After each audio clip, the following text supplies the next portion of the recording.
तो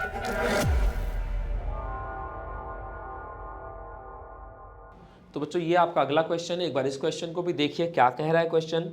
वीडियो को पॉज करके सॉल्व करने की कोशिश कीजिए। हो जाता है तो बहुत अच्छी बात, नहीं होता तो फिर हमें ही, ठीक है।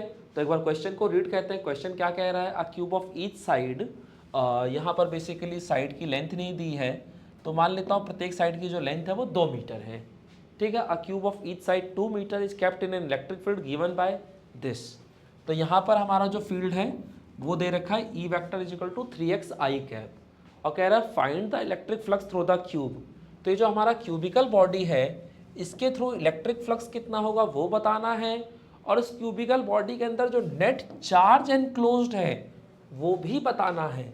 यानी यहाँ पे आपको फ्लक्स भी बताना है, बॉडी के अंदर चार्ज कितना एनक्लोज्ड है वो भी बताना है। तो दोनों ही चीज़ें बतानी है। अब सोचो यहाँ पर क्या करोगे। तो फर्स्ट ऑफ ऑल ये सोचो कि आपका जो फील्ड है वो यूनिफॉर्म है कि नॉन यूनिफॉर्म है, ठीक है। तो मैं आपको बताऊं कि यहाँ पर जो फील्ड वेक्टर आपको दे रखा है वो है आपका E vector is equal to 3x i cap.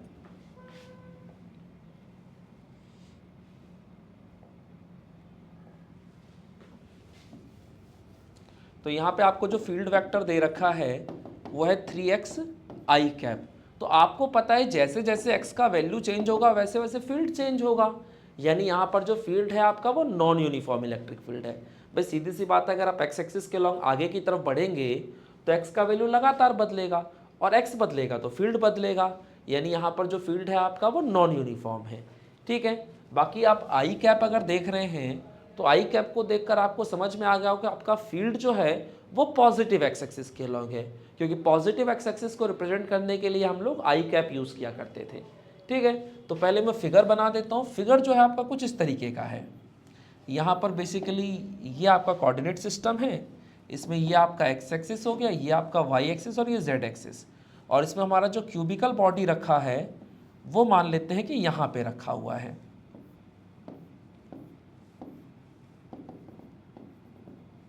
ठीक है। तो ये हमारी क्यूबिकल बॉडी है, और इस क्यूबिकल बॉडी की हर एक साइड की लंबाई हमें बता रखा है कि कितना है, 2 मीटर।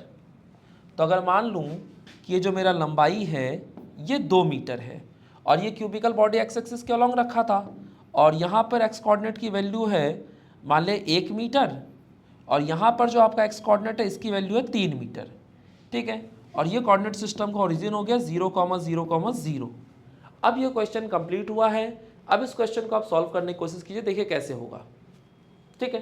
तो अगर मुझे इस बॉडी के थ्रू फ्लक्स देखना है कि भाई इस बॉडी के थ्रू फ्लक्स कितना होगा, तो मुझे पता है जो भी फ्लक्स होना है वो सिर्फ इस राइट फेस और इस लेफ्ट फेस के लिए तो होगा, बाकी जितने भी फेसेस के थ्रू कोई फ्लक्स नहीं होगा।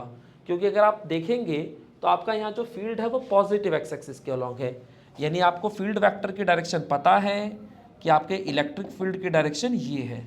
तो सोचो फील्ड अगर इधर की तरफ है और आप टॉप फेस के लिए देखोगे तो एरिया वेक्टर ऊपर हो जाएगा, फील्ड इधर हो जाएगा, तो एंगल 90 डिग्री, और 90 एंगल होने का मतलब फ्लक्स आपका 0 हो गया। बॉटम वाले फेस के लिए देखोगे यहाँ भी सेम कहानी बनेगी, यहाँ भी आपका एरिया वेक्टर नीचे की तरफ आ जाएगा, और जो फील्ड वेक्टर है वो पॉजिटिव एक्स एक्सिस के अलॉन्ग, तो यहाँ भी एंगल 90 डिग्री, यहाँ भी फ्लक्स 0। सेम यही कहानी फ्रंट वाले फेस के लिए भी होगी, और यही कहानी रेयर वाले फेस के लिए भी होगी। तो यानी उन दोनों के लिए भी फ्लक्स 0 ही होगा। तो जो भी यहाँ फ्लक्स आने वाला है वो सिर्फ और सिर्फ राइट और लेफ्ट फेस के थ्रू आने वाला है। तो आप सोचिए कि राइट फेस और लेफ्ट फेस के थ्रू फ्लक्स कितना होगा। तो पहले अगर मैं बात कर दूं लेफ्ट फेस की, तो फॉर लेफ्ट फेस, तो अगर आप लेफ्ट फेस के लिए सोचेंगे तो लेफ्ट फेस के लिए x की वैल्यू कितनी है, तो 1। तो मैं कह सकता हूं ना कि for left face x is equal to 1 metre. तो अगर x की वैल्यू 1 आ गई तो आपका यहाँ पे इलेक्ट्रिक फील्ड का वैल्यू कितना हो जाएगा, तो 3 इंटू 1 और आई कैप, तो ओवरऑल 3 आई कैप। तो ये हमारा फील्ड वेक्टर आ गया लेफ्ट फेस के लिए।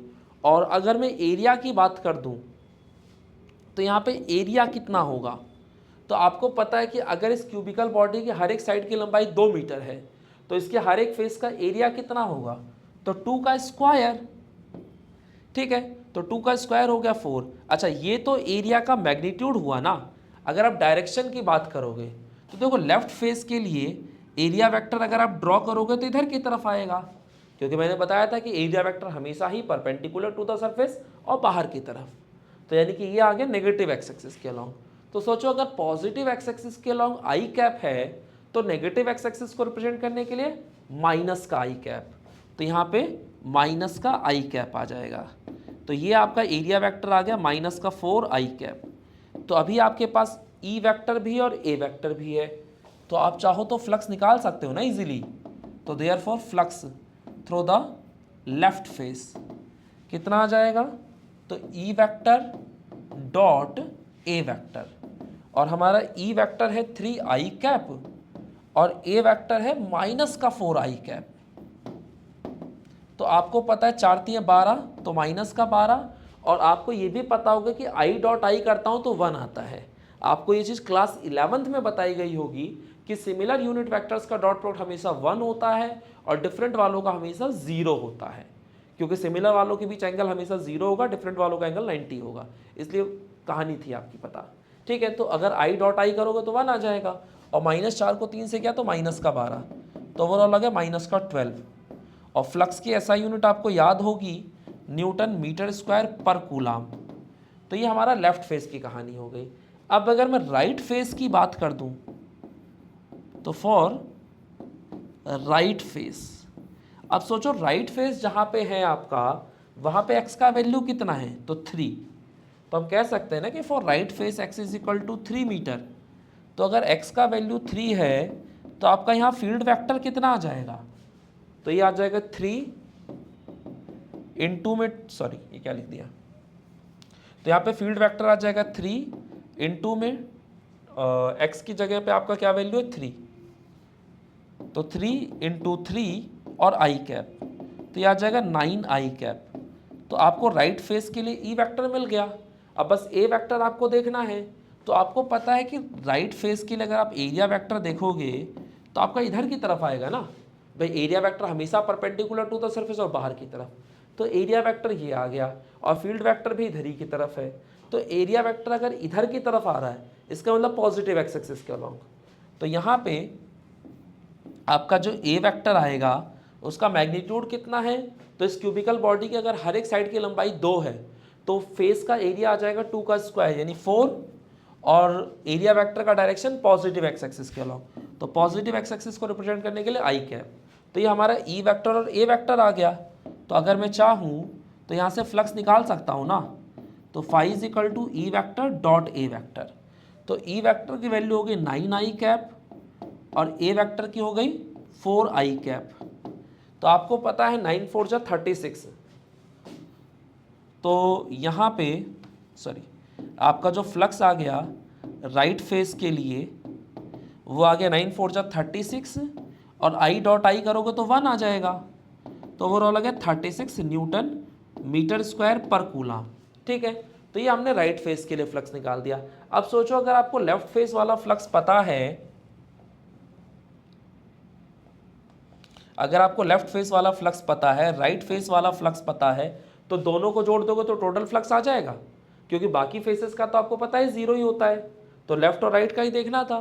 तो लेफ्ट और राइट जोड़ दोगे तो आपका यहाँ से टोटल फ्लक्स आ जाएगा। तो टोटल फ्लक्स कितना बढ़ेगा, तो +36 और -12, तो आपका +24 न्यूटन मीटर स्क्वायर पर कूलाम।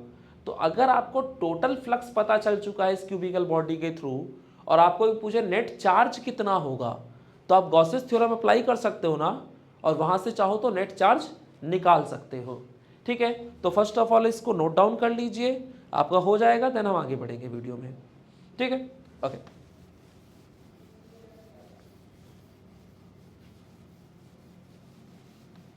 तो यहाँ पे आपका जो टोटल फ्लक्स निकल के आया था वो कितना था, flux through the left face plus flux through the right face. तो लेफ्ट और राइट वाले को जोड़ोगे तो लेफ्ट वाले का था -12 और राइट वाले का था +36, तो ओवरऑल आ गया +24 न्यूटन मीटर स्क्वायर पर कूलाम। तो ये हमारा टोटल फ्लक्स आ गया। फर्स्ट पार्ट हमारा क्लियर हो गया। सेकेंड पार्ट में उसने बोला था कि भाई नेट चार्ज कितना होगा, तो अब आपको चार्ज निकालना है तो भाई गॉसेस थ्योरम अप्लाई करो। गॉसेस थ्योरम क्या कहता था आपसे कि जो हमारा टोटल फ्लक्स होगा वो बॉडी के अंदर जो भी चार्ज एनक्लोज्ड है उसका 1/ε0 टाइम्स होगा। ठीक है, तो आपको अगर टोटल चार्ज देखना है तो इसके लिए आपने क्या करना है, ε0 को इधर भेज देना है, तो Q total sorry phi total into में ε0। अब आपको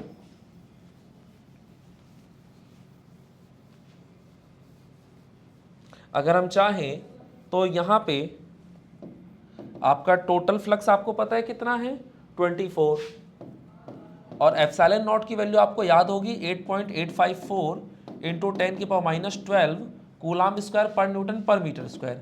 अब इन दोनों को मल्टीप्लाई कर दोगे तो यहाँ से आपका चार्ज निकल के आ जाएगा। तो फाइनली आपका ये क्वेश्चन हो गया। तो बच्चों ये क्वेश्चंस आप देख रहे हैं, अच्छे क्वेश्चन से आपके एग्जाम में पूछे हुए हैं, तो इन क्वेश्चंस को एग्जाम में जाने से पहले एक बार प्रिपेयर जरूर कर लीजिए खुद से, वरना पता चला हमने तो करा दिया बट आपने एग्जाम में प्रिपेयर नहीं करके गए और वहाँ क्वेश्चंस आ गए तो आप फंस जाएंगे। ठीक है, so first of all questions को नोट डाउन कीजिए, देन उसके बाद हम अगला क्वेश्चन देखते हैं।